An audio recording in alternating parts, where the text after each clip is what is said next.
என் நெஞ்சில் குடியிருக்கும்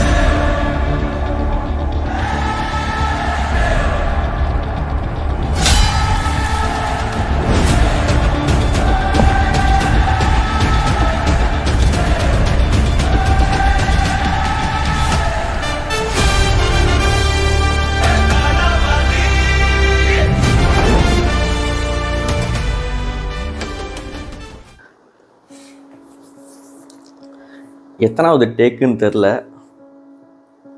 ரொம்ப நேரமாக ட்ரை பண்ணிக்கிட்டு இருக்கேன் வீடியோ எடுக்கலான்னு. இந்த டேக்காச்சும் நல்லா போகும்னு நினைக்கிறேன்.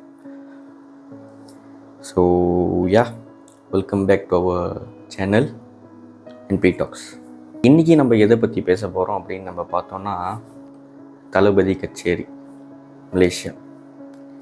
நேற்று நைட்டு தான் நல்லா வெற்றிகரமாக, நல்ல சந்தோஷமாக, நல்ல ஆனந்தமாக நடந்து முடிஞ்சிச்சு. அதுக்கு நீ போனியாடான்னு கேட்டிங்கன்னா நான் போகல. ஏன் போகலன்னு கேட்டிங்கன்னா அதுக்கு என்கிட்ட காரணமும் இல்லை, அதுக்கு பதிலும் என்கிட்ட இல்லை. ஆனால் போகல. ஏன்னா தோணலைன்றோட நம்ம ஸ்டார்டிங்லேருந்து வருவோமே. எனக்கு தெரிஞ்சு மலேசியாவில் ஒரு கிட்டத்தட்ட ஒரு 20-25 கான்சர்ட் நடந்திருக்கும்னு நினைக்கிறேன். அப்படிதான் நினைக்கிறேன். ஆனால் எந்த கான்சர்ட்டுக்கும் நான் வந்துட்டு போனதில்லை, போகாமல் இருந்ததுக்காக கவலைப்பட்டதும் இல்லை. அது மாதிரி தான் இதுவும் அப்படி இருக்கும் அப்படின்னு நினச்சி தான் சரி பரவாயில்ல அடுத்த வாட்டி பார்த்துக்கலாம் அப்படின்ற ஒரு மதமையில் இருந்துட்டேன்னு நினைக்கிறேன். சக்குன்னு பார்த்தா தளபதி மலேசியாவில் இறங்குறாரு. சரி இறங்கினார். எனக்கு ஒரு மாதிரி படபடப்பாக இருக்குது. என்னடா அது, எங்கேயோ தப்பு பண்ணிட்டோமா, போயிருக்கலாமா அப்படின்னு தோணிக்கிட்டு இருந்துச்சு. அதுக்கப்புறம் நேற்று ஆடியோ லான்ச்லாம் நடந்துக்கிட்டு இருக்கு. சோஷியல் மீடியாவில் ஃபுல்லாக அதுதான் வருது. தளபதி வந்துட்டாரு, தளபதி இங்கே இருக்காரு, தளபதி இந்த சட்டை போட்டிருக்காரு, தளபதி தளபதி தளபதி தளபதி தளபதி. நல்லா தான் இருந்தேன்.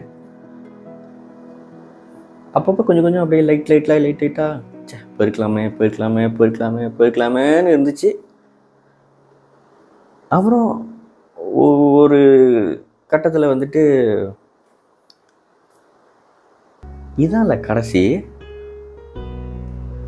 இதுக்கு மேலே அவர் நம்ம எப்போ பார்க்க போகிறோம்? நேராக எப்போ அவர் மலேசியா வர போகிறாரு? இல்லை நம்ம எப்போ இந்தியாவுக்கு போய் அவரை பார்க்க முடியுமான்னு கூட தெரியல. முடியாது. இப்படிலாம் ஒரு மாதிரி ஃபீல் ஆகிட்டேன். சரி எதுக்குடா இந்த வீடியோ அப்படின்னு நீங்கள் கேட்டிங்கன்னா ஒன்று தான். நிறைய பேர் போயிருக்காங்க, போனவங்கள ரிப்ரசன்ட் பண்ணி ஒரு வீடியோ போடுறாங்களே. போகாமல் இருந்து ரிப்ரசன்ட் பண்ணுறதுக்கு தான் நான் ஒரு வீடியோ போடுறேன். இது என் தளபதிக்காக ஒரு ரசிகனாக நான் போடுற ஒரு வீடியோ எடுக்கக்கூடாதுன்னு நினச்சேன். ஆனால் ஆக்சுவலி நேற்று நைட்டே பிளான் பண்ணேன். சரி ஒரு வீடியோ எடுத்துகிட்டு நம்ம எப்படி ஃபீல் பண்ணுறோம் அப்படின்னு நம்ம போடுவோம். நம்மள மாதிரி யாரும் வேறு நிறைய மக்கள் ஃபீல் பண்ணுவாங்களே அப்படின்னு நினச்சி நான் ஒரு வீடியோ எடுக்கலாம் அப்படின்னு சொல்லி நேற்று நைட்டே நான் பிளான் பண்ணேன். எப்போனா ஆடியோ லான்ச் முடிச்சுட்டு சரி இன்னைக்கு எடுப்போம் அப்படின்னு நேற்று நைட்டே பிளான் பண்ணேன். என்னால் எடுக்க முடியல. ஏன்னா என்னால் பேச முடியல. என்ன பேசுறதுன்னு தெரியல. ஒரு சைல்ட்ஹுட் இருக்குல்ல, நம்மளோட சைல்ட்ஹுட், அது முடிஞ்சிருச்சு. வீடியோ வந்துச்சு ஆடியோ லான்ச்லேருந்து வீடியோ வந்துச்சு. நிறையா நீங்களும் பார்த்துருப்பீங்க, சோஷியல் மீடியாலாம் பார்த்துருப்பீங்க. நிறைய வீடியோலாம் அப்லோட் பண்ணிட்டு இருந்தாங்க. தளபதி ஸ்பீச்சாக இருக்கட்டும், மற்ற ஆர்டிஸ்டோட ஸ்பீச்சாக இருக்கட்டும், ஆக்டர்ஸோட ஸ்பீச்சாக இருக்கட்டும், எல்லா ஸ்பீச்சும் சோஷியல் மீடியா எனக்கும் வந்துச்சு. நானும் பார்த்தேன். அது ஒன்று தளபதி சொல்லியிருந்தார். சொல்லக்கூடாதா என்னன்னு தெரியல, என்னோட கடைசி படம் அப்படின்னு இருந்துட்டு போகுது. நான் ஏன் ஃபீல் பண்ணணும்? ஆனால் ஃபீல் பண்ணுறேன்னே. ஒரு 1,00,000 பேர் மலேசியாவில் 1,00,000 பேர் ஒருத்தருக்காக கூடியிருக்காங்க அப்படின்னா அது அவருக்காக மட்டும்தான்.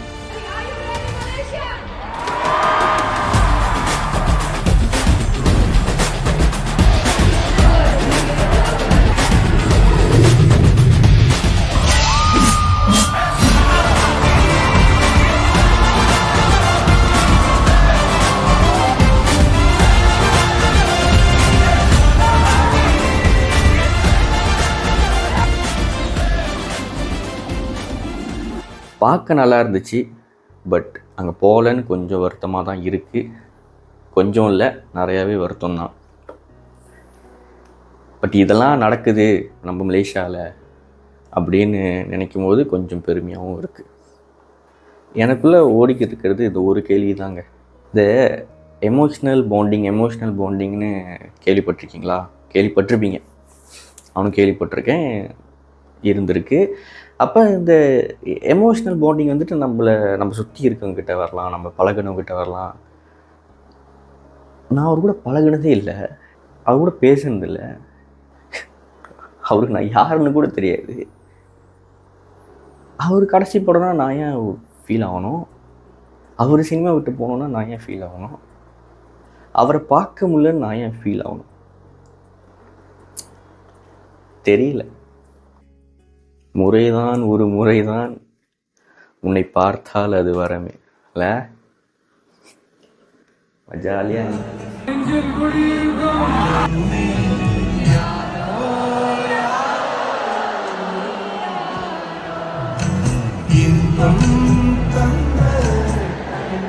நீங்க என்ன ட்ரை பண்ணாலும் நான் அழ போறது இல்லை.